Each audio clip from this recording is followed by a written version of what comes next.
নতুন একটা বিষয় আপনাদের সঙ্গে শেয়ার করতে চাচ্ছি। আপনারা কি জানেন, নিউ ইয়র্কে জাতিসংঘের অধিবেশনে যাবার জন্য ডক্টর মোহাম্মদ ইউনূস ভীত সন্ত্রস্ত অবস্থায় বিকল্প উপায়ে তার আত্মসম্মান রক্ষা করার জন্য কি করা যায় সেজন্য বিএনপির মহাসচিব মির্জা ফখরুল ইসলাম আলমগীর, জামাতের একজন নায়েবে আমির, এনসিপির এক নেতা এবং বিএনপির ভারপ্রাপ্ত চেয়ারম্যানের পররাষ্ট্র বিষয়ক উপদেষ্টাকে সঙ্গে নিয়েছেন। টার্গেটটা হচ্ছে কোনোভাবে যাতে বিমানবন্দর এবং নিউ ইয়র্কে জাতিসংঘের সদর দপ্তরের সামনে ইউনূস যাতে লাঞ্ছিত না হন, কারণ ওই সকল দলের নেতারা সঙ্গে থাকলে তাদের সমর্থকরা আসবে, তাকে তারা রক্ষা করবে। কিন্তু সেখানে খুব বেশি একটা সাড়া হয়নি। তাহলে বিকল্প করা যায় কি? আউটসোর্সিং এ লোক সংগ্রহ করতে হবে। আউটসোর্সিংটাকে আরো সহজ করে বলি, টাকার বিনিময়ে ভাড়ায় লোক আনতে হবে। সেজন্য বিভিন্ন স্টেটে লোক নিয়োগ করা হয়েছে, যে তাদেরকে সেখান থেকে আনার খরচ দেওয়া হবে, যাওয়ার খরচ দেওয়া হবে, আর জন প্রতি একটা টাকা দেওয়া হবে। এই খরচটা কোত্থেকে আসবে? এম্বাসিতে বিভিন্ন সোর্সের, যার হিসাব দিতে হয় না এমন অনেক সোর্সের টাকা থাকে, সেই টাকা।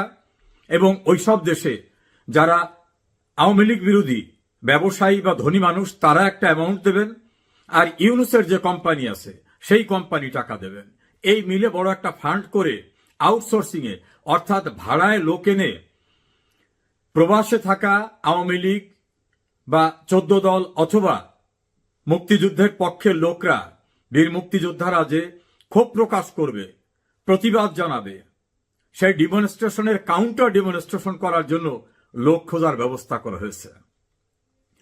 আমি একজন সাংবাদিক এবং সেখানে দীর্ঘদিন থাকা অপর একজন গণমাধ্যম কর্মী, যিনি এখন আর নাই প্রফেশনে, একজন অ্যাটর্নি, এই তিনজনের সঙ্গে কথা বলেছি। তারা বলছেন যে বেচারা হয়তো খুব ভীত সন্ত্রস্ত হয়ে গেছেন, না হলে অতীতে কোনো গভর্নমেন্ট, এমনকি সামরিক স্বৈরাচাররাও কোনোদিন যাবার পরে এই জাতীয় প্রস্তুতি নেন নাই। তাদের পক্ষ থেকে নাকি আরেকটা পদক্ষেপ নেওয়া হয়েছিল যে নিউ ইয়র্ক পুলিশ যেন বিশেষ প্রোটোকল তাকে দেয়, বিশেষ প্রোটেকশন দেয়। এটা তো দেওয়ার কোনো বিধান নাই। এটা হয় সর্বোচ্চ লেভেলের কেউ হলে, তার ভিতরে ইউনূস পড়ে না। সেটাই ব্যর্থ। বিএনপি, জামাত, এনসিপির বড় ধরনের ডিমনস্ট্রেশন করার সাপোর্টাররা আসতেছেন না, বা তাদের উপর উনি আর আস্থা রাখতে পারতেছেন না। সেজন্য উনি আউটসোর্সিং অর্থাৎ ভাড়ায় লোক আনবে।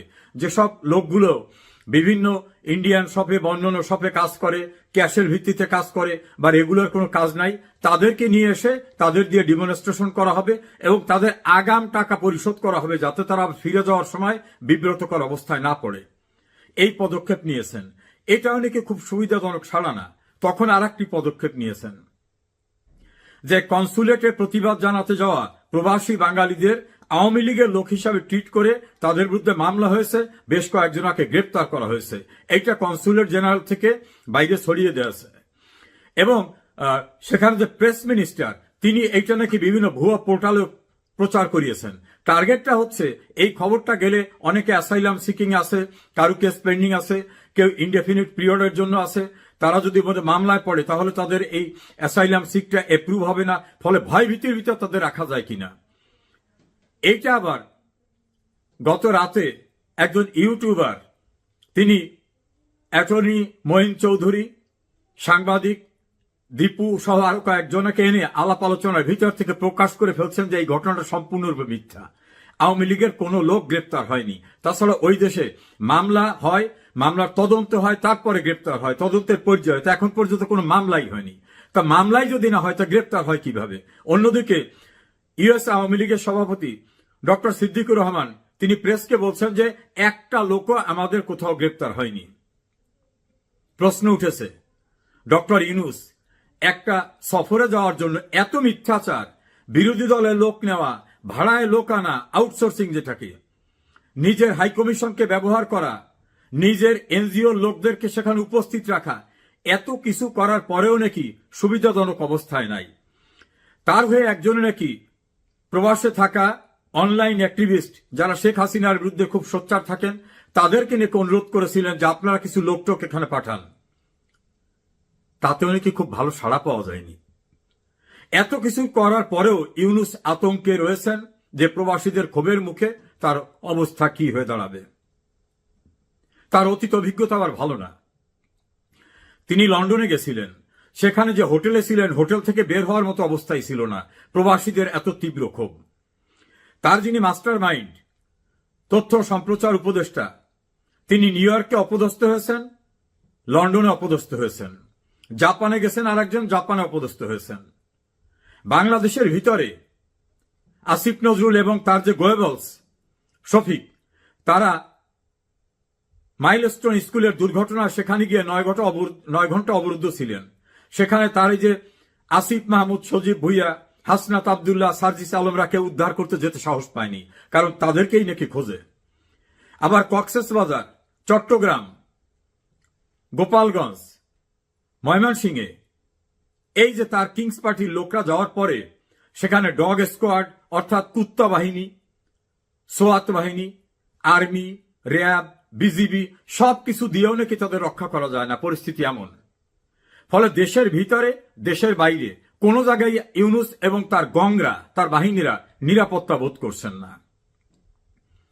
ঢাকা বিশ্ববিদ্যালয় এবং জাহাঙ্গীরনগর বিশ্ববিদ্যালয়ের ছাত্র সংসদ নির্বাচনে ইউনূস বাহিনীর যে দল এনসিপির যে ছাত্র সংগঠন বাকসাস, বাংলাদেশ গণতান্ত্রিক ছাত্র সংসদ, তারা নাকি দেশের সমস্ত মানুষের আশা আকাঙ্ক্ষার প্রতীক।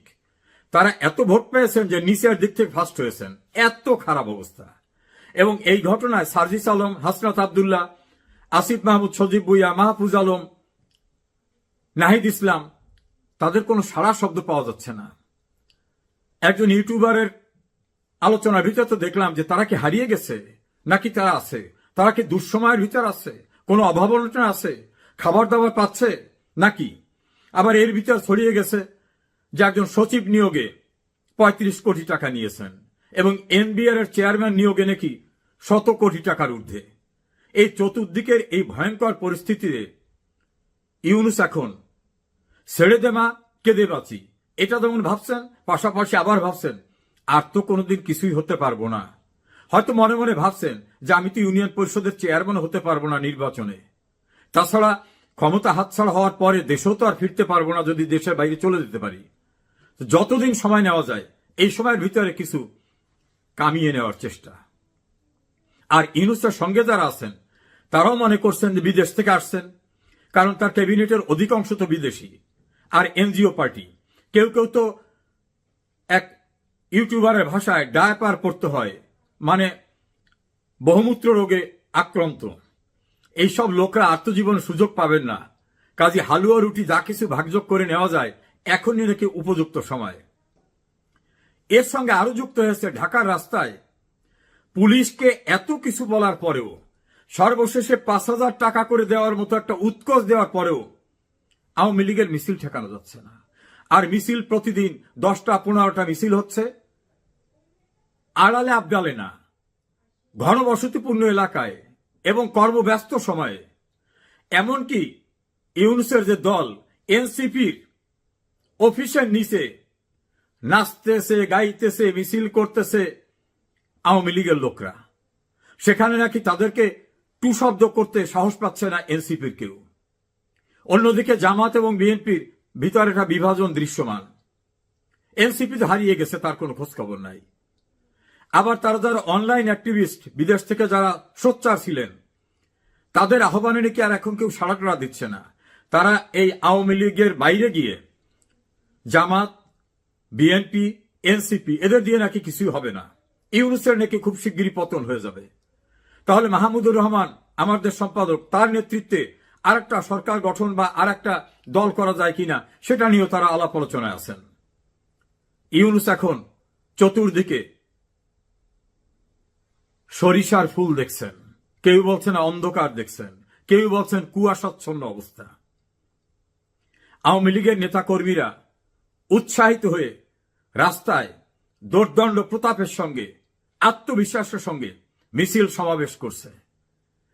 আওয়ামী লীগের এক নেতাকে হত্যা করে জিয়ার কবরস্থানে টাঙিয়ে রাখার মতো বিভৎস নৃশংস ঘটনা নতুন করে সমস্ত মানুষকে মনে করিয়ে দিয়েছে যে এরা কিন্তু তারা যারা পুলিশকে মেরে উপরে টাঙিয়ে রাখছিল যাত্রাবাড়ি উত্তরায়, এরা কিন্তু সেই গ্রুপ।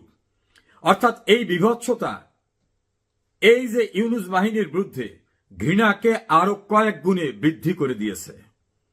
এমন একটি ভয়ঙ্কর পরিস্থিতিতে ইউনূসের নিউ ইয়র্ক সফর। আমাকে বাংলাদেশের একজন আইনজীবী, বর্তমানে দেশের বাইরে থাকেন, তিনি তো বললেন এমনও তো হতে পারে পরিস্থিতি যদি খারাপ দেখে ইউনূস নিউ ইয়র্ক থেকে আর ব্যাকই করবে না, কারণ তার উত্থান সবটা তো ওখানে। তার নোবেল কিনে দেওয়া, আবার যারা কিনে দেওয়ার আয়োজন করেছিলেন তাদের ফান্ডে ওনার টাকা দেওয়া, ইসরায়েলকে টাকা দেওয়া, নানাভাবে ওনার শেকড় তো বাইরে। কাজে বেশি বাড়াবাড়ি যদি কেউ করে তাহলে ইউনূস দেশে নাও যেতে পারে। আমরা অপেক্ষায় থাকি ইউনূস গংদের পরিণতির জন্য। ইতিহাস কিন্তু তাই বলে। আতঙ্কিত ইউনূস। একজন খুব পরিচিত গণমাধ্যম ব্যক্তিত্ব বলছেন, ইউনূসের ক্যাবিনেটে অনেক বয়স্ক লোক আছে যাদের ডায়াপার পরতে হয়। এবারে আতঙ্ক যা, তাতে প্রাকৃতিক ডাকের জন্য ইউনূসকেও কি ডায়াপার পরতে হবে? এমনটাও কি শঙ্কার বাইরে?